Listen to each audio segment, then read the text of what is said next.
ஜம்மு காஷ்மீரை யூனியன் பிரதேசங்களாக உடைத்து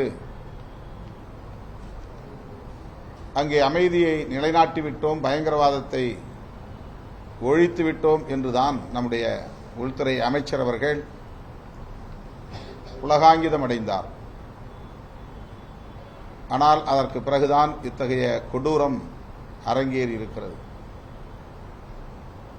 அரசமைப்பு சட்டம் உறுப்பு எண் 370 நீக்கினாலும் கூட அங்கே பயங்கரவாதம் தொடரும் என்பதைத்தான் இந்த கொடூர நிகழ்வு நமக்கு உணர்த்துகிறது. பாரதிய ஜனதா கட்சியின் மூத்த தலைவர்களில் ஒருவர் சுப்பிரமணிய சுவாமி அவர்களே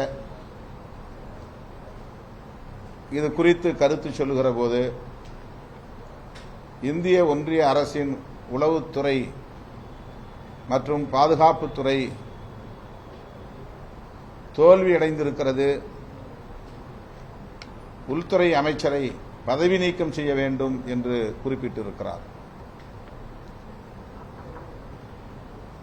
2008 புல்வாமா தாக்குதல் நடந்தபோது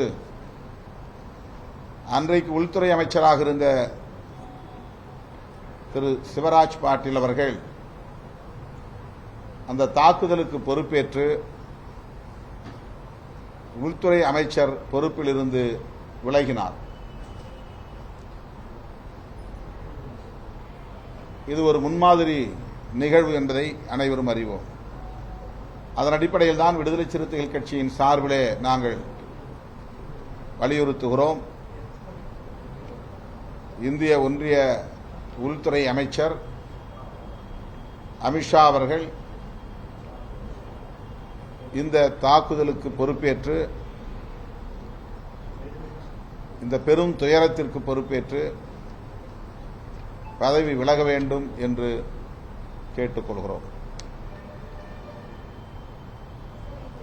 இது அரசியல் நோக்கத்தின் அடிப்படையில் சொல்லப்படுகிற கருத்தல்ல, நாட்டின் பாதுகாப்பை முன்னிறுத்தி கவலையோடு நாங்கள் முன்வைக்கக்கூடிய ஒரு கருத்து. பிரதமர் சவுதி அரேபியா சுற்றுப்பயணத்தை முடித்துக்கொண்டு வேகமாக நாடு திரும்பினார்.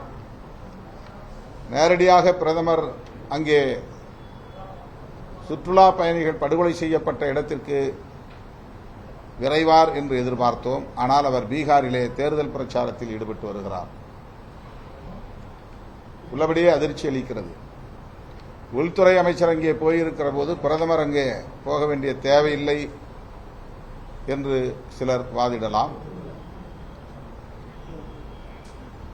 இவ்வளவு பெரிய துயரம் நிகழ்ந்திருக்கிற சூழலில்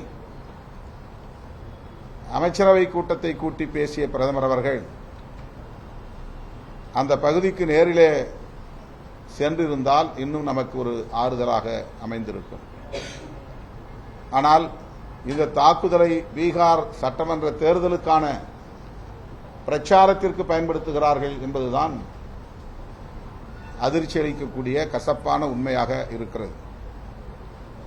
இது நாட்டின் பாதுகாப்பை கருத்தில் கொண்டு நாங்கள் இந்த கருத்தை முன்வைக்க விரும்புகிறோம். செய்திகளை உடனுக்குடனும் துல்லியமாகவும் தெரிந்து கொள்ள சப்ஸ்கிரைப் பண்ணுங்க.